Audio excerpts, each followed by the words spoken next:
Λοιπόν, για ξανά μαζί κυρίες και κύριοι στις συζητήσεις τώρα, μετά από την ενημέρωση που είχαμε για το τι συμβαίνει στην Κομοτηνή, στη Θράκη, με τους μουσουλμάνους, τους Πομάκους, από τον κύριο Καρέσκο, διευθυντή του περιοδικού Αντιφωνητή. Πάμε τώρα στην συζήτηση. Ευχαριστώ πάρα πολύ τον κύριο Παπά. Το γνωρίζουμε από άλλες δραστηριότητες, αλλά εδώ τον έχουμε. Καλημέρα.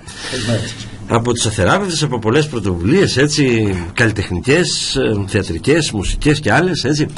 Υποψήφιος με την Ανταρσία στο Ευρωψηφοδέλτιο, έτσι. Μάλιστα. Πώς, κύριε Παπά? Πώς? Παρότι στην ενεργό πολιτική σκηνή δεν είχα εμφανιστεί για αρκετά χρόνια, ωστόσο εξακολουθούσα πάντα να είμαι ενεργός πολίτης και νομίζω ότι ήρθε η ώρα, το έφεραν έτσι τα πράγματα, ώστε θεωρώ ότι είναι πάρα πολύ σημαντικό που μου δόθηκε η ευκαιρία, αφού με πρότειναν σύντροφοι ως ανένταχτο αριστερό, διότι εγώ δεν ανήκω σε κάποιο κόμμα, να έχω τη δυνατότητα να πω τη γνώμη μου για ορισμένα πράγματα που νομίζω ότι έχουν πάρα πολύ μεγάλη σημασία. Μάλιστα. Πού θα θέλατε εσείς να επικεντρώσετε τη γνώμη σας, όπως είπατε, σε ποια πράγματα πιστεύετε ότι έχουν σημασία, και με την ιδιότητα που αυτοπροσδιοριστήκατε σαν ανένταχτος πολίτης? Ναι. Αυτό που νομίζω ότι είναι το βασικό είναι να καταλάβουμε καταρχήν ποια είναι η βασική αιτία της όξυνσης των κοινωνικών προβλημάτων, και αυτό με σαφήνεια, και όσον αφορά εμένα προσωπικά, αλλά και τον χώρο με τον οποίο κατεβαίνω, είναι ότι η αιτία αυτή, το βασικό αίτιο των οξυμένων κοινωνικών προβλημάτων, είναι το ίδιο το καπιταλιστικό σύστημα. Η κοινωνία του κέρδους είναι σε τελευταία ανάλυση ο πυρήνας του όλου προβλήματος. Συνεπώς χρειάζεται να έχει κανείς μια ξεκάθαρη αντικαπιταλιστική στάση, και ταυτόχρονα όχι μόνο να μείνει σε αυτό, αλλά να δείξει και την προοπτική για το μέλλον, που κατά τη γνώμη μας είναι μια σύγχρονη σοσιαλιστική και ακόμα παραπέρα κομμουνιστική κοινωνία, με την έννοια ότι αυτός είναι ο δρόμος που εξυπηρετεί την ιδεολογία μας, τις ανάγκες της εξυπηρέτησης των αναγκών του ανθρώπου, δηλαδή ένας βαθύτατος ανθρωπισμός. Επειδή έχετε την ιδιότητα την καλλιτεχνική και την ασκείτε με επιτυχία όλα τα προηγούμενα χρόνια, ήθελα να ρωτήσω το εξής. Σε συνάντηση και αυτόν, σε συνάντηση και με αυτά που είπατε, πολλές φορές όμως αυτό το σύστημα, το οποίο όπως είπατε εσείς πρέπει να ανατραπεί ο καπιταλισμός, δεν λειτουργεί πάντα ευθέως, με την έννοια με τους νόμους, με τα διατάγματα ή με την αυταρχικότητα. Λειτουργεί και σε επίπεδο διεμβόλυσης της συνείδησης. Το έχετε υπολογίσει αυτό? Φυσικά. Και πώς το βλέπετε εσείς? Έχετε απόλυτο δίκιο. Ναι. Νομίζω ότι θα έλεγα ότι αυτό είναι πιο, να μην το πω πιο ύπουλο, είναι πιο δύσκολο να κατανοηθεί, να το πω έτσι. Ναι. Έχετε απόλυτο δίκιο, με βρίσκεται απόλυτα σύμφωνο, και θα έλεγα ότι για μένα, για μας γενικότερα, νομίζω ότι είναι ξεκάθαρο ότι η ιδεολογία που επικρατεί σε κάθε εποχή είναι η ιδεολογία της άρχουσας τάξης. Και αυτό το επιτυγχάνει με πάρα πολλούς τρόπους, από τα μέσα μαζικής επικοινωνίας, από το τι επιλέγει κανείς ή του επιλέγουν και νομίζει ότι το επιλέγει σε σχέση με τον πολιτισμό, διαμορφώνει συνειδήσεις έτσι ώστε αυτό που θεωρεί ότι είναι ο πυρήνας της ουσίας του συστήματος να μην αμφισβητείται, να ακούγεται, ενώ έχουμε φτάσει στα άκρα αυτού του σάπιου συστήματος που μπορεί κανείς να καταλάβει ότι το 10% της περιουσίας των 200 πλουσιότερων ανθρώπων στον κόσμο λύνει το πρόβλημα της πείνας, αλλά ταυτόχρονα δεν καταλαβαίνει ότι το σύστημα, λόγω του αδυσόπιτου ανταγωνισμού του, έχει φτάσει σε αυτή τη σαπίλα που δεν μπορεί ούτε καν αυτό να εξυπηρετήσει. Και όταν μιλάς εναντίον του συστήματος συνολικά, σε ακούν σαν κάτι περίεργο. Γιατί με διάφορους τρόπους η ιδεολογία της άρχουσας τάξης έχει βάλει στον κόσμο, στο μυαλό του κόσμου, του καπιταλισμός είναι ένα αιώνιο σύστημα. Δεν καταλαβαίνει κανείς ότι είναι ένα σύστημα 250-300 χρόνων, που μπορεί να ήταν προοδευτικό το 1500 και το 1600, γιατί ανέτρεψε μια χειρότερη κατάσταση, αλλά όμως η ίδια του η πορεία είχε φτάσει σε ένα τέτοιο σημείο που χρειάζεται να αντικατασταθεί. Και αν είμαστε με το προαιώνιο όραμα του ανθρώπου να απαλλαγεί από την εκμετάλλευση για μια δίκαιη κοινωνία όπου θα εξυπηρετούνται οι ανθρώπινες ανάγκες, το καπιταλιστικό σύστημα έφαγε τα ψωμιά του. Είναι έτοιμο από πλευράς δυνατοτήτων, με την έννοια ότι έχει υπολογιστεί, ας πούμε, για παράδειγμα, ότι αν δουλεύαμε όλοι 2,5 ώρες με 3 την ημέρα θα είχαν ικανοποιηθεί όλες οι ανάγκες του ανθρώπου. Αλλά όμως όχι τότε να ήταν βασικό μας κίνητρο το κέρδος, αλλά οι ανάγκες του ανθρώπου.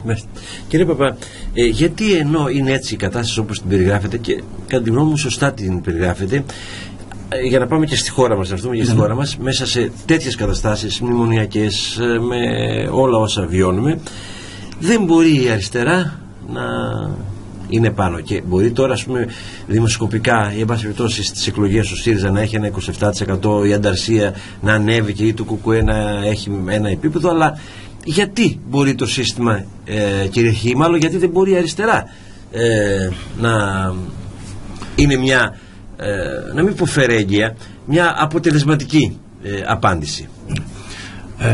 Όσον αφορά την ανταρσία πρώτα, έτσι, που είστε υποψήφιος ευρωβουλευτής. Κοιτάξτε, για μας το σύστημα από μόνο του, το οποιοδήποτε σύστημα, δεν αφήνει τα περιθώρια να ανατραπεί. Γι' αυτό, αν θέλετε, η δικιά μας λογική είναι επαναστατική, με την έννοια ότι είναι νόμος της φύσης και της κοινωνίας να γίνονται όταν τα πράγματα φτάσουν στο σημείο που δεν μπορούν να βολευτούν αλλιώς, να γίνονται δραματικές και επαναστατικές αλλαγές. Συνεπώς, για μας δεν είναι το ζήτημα αν θα έχουμε 0,5% ή 1% ή 1,5%.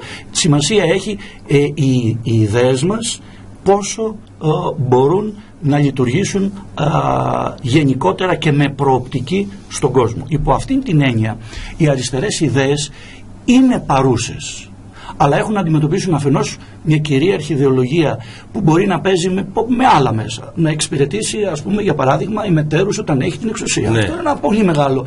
Μπορεί να σε ακούν οι άνθρωποι 4 χρόνια και λένε, τι ωραία που τα λες. Αλλά όταν θα φτάσει στην ώρα να ψηφίσει, θα ψηφίσει αυτόν που τον εξυπηρέτησε γιατί έχει την εξουσία. Επίσης, στην ίδια την αριστερά υπάρχουν πολύ διαφορετικές προσεγγίσεις.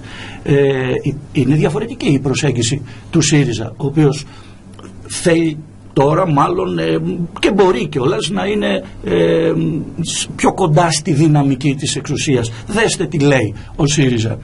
Παίρνω ένα δικό του διαχρονικό σύνθημα. Ο άνθρωπος πάνω από τα κέρδη. Με όλους είναι δηλαδή. Και με τον αστιφύλαξ και με τον χωροφύλαξ.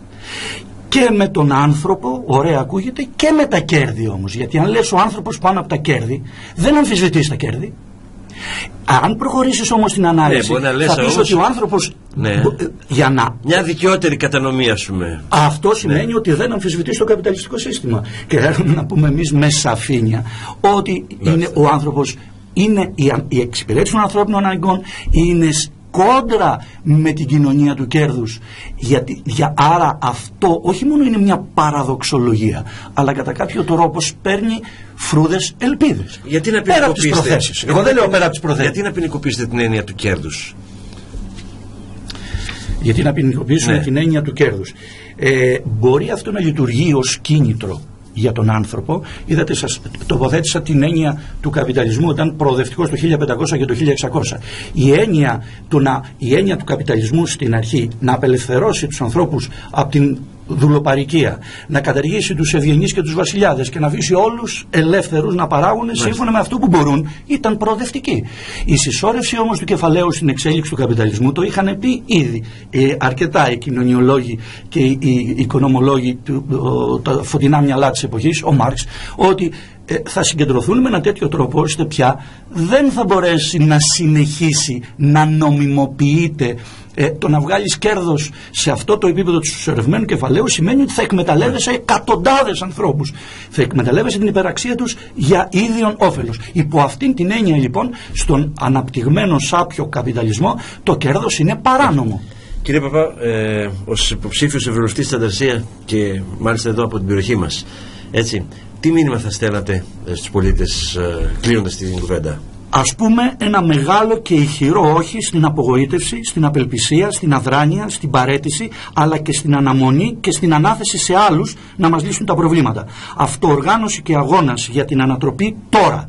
Ας πούμε ένα μεγάλο και ηχηρό ναι στη συστράτευση στον όμορφο αγώνα για να σταματήσει η εκμετάλλευση ανθρώπου από άνθρωπο. Για μια κοινωνία στην οποία η ευτυχία μας θα είναι συνάρτηση της ευτυχίας του διπλανού μας. Ευχαριστώ πάρα πολύ, κύριε Εγώ Παπά. σας ευχαριστώ. Θα τα πούμε μετά τις ευρωεκλογές και μετά τις εκλογές και για ζητήματα καλλιτεχνικά. Ευχαρίστως. Έγινε, ευχαριστώ. Λοιπόν, πάμε σε διαφημίσεις, συνεχίζουμε, κυρίες και κύριοι.